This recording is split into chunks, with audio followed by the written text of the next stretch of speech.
Right now, millions of people go without food daily, and yet we overlook this. Hunger is a global issue that seems to have no end in sight, but some trying to fight this scourge.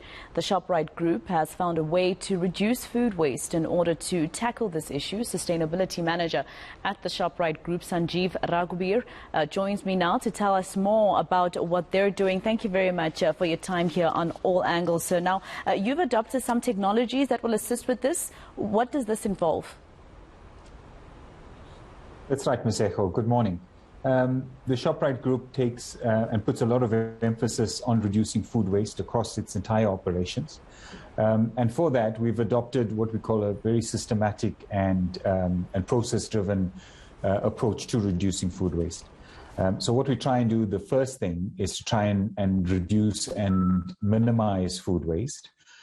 We've adopted artificial intelligence technology that helps us to predict what our rate of sales are in the respective stores. And in that way, we are able to forecast and order accordingly. This technology takes into account a number of parameters, including the time of day, the day of the week, weather conditions, selling rates, and then automatically places orders for the stores. In that way, we are able to minimize the amount of surplus food that we have. I'll go on to talk about the surplus food donations that we have from our stores. So we donate surplus food from our stores to more than 450 charities across South Africa. Will that, I have to ask you this, we all know what's happening in KZN. Is Shoprite also reaching out in terms of this project or any other project in assisting after, the victims of the floods? Absolutely, Ms. Echo. When the floods happened, we immediately deployed our mobile soup trucks.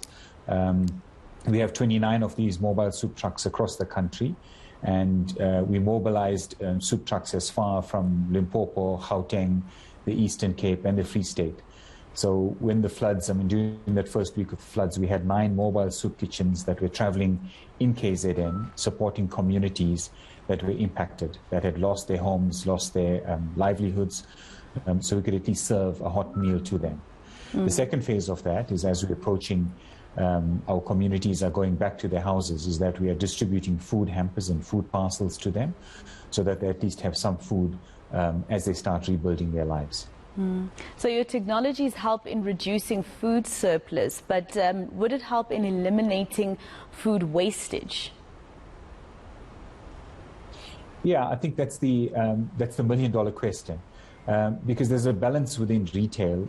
On the one hand, you need to ensure that you have on-shelf availability. So in other words, food that's available for your customers and that they can come in and buy. And at the other end, you also want to eliminate and reduce the amount of waste and surplus that is generated. This technology that we're implementing now helps us to maintain both. On the one hand, to maintain a high on-shelf availability, so customers, when they get to the stores, are able to get their favorite products and their favorite food, and at the same time to eliminate waste by ordering in a much more intelligent, in a much more systematic and correct manner. And just lastly, of course, the food the technology that you use in terms of food surplus, etc., is it fine for human consumption? Can you guarantee that the charities that you donate to, they don't have to worry about the technologies that are used to actually create this? Absolutely. I think the food that we donate, firstly, has to be fit for human consumption. We have strict policies and procedures within our stores to ensure that whatever is donated is still fit for human consumption, from an aesthetics as well as from a food safety and a hygiene perspective. In addition to that, we also conduct audits and inspections at the facilities that receive the surplus food. In that way, we want to ensure that when food is served, when it's prepared, when it's handled, when it's stored to community members, that it's still at the highest level in terms of food safety and hygiene.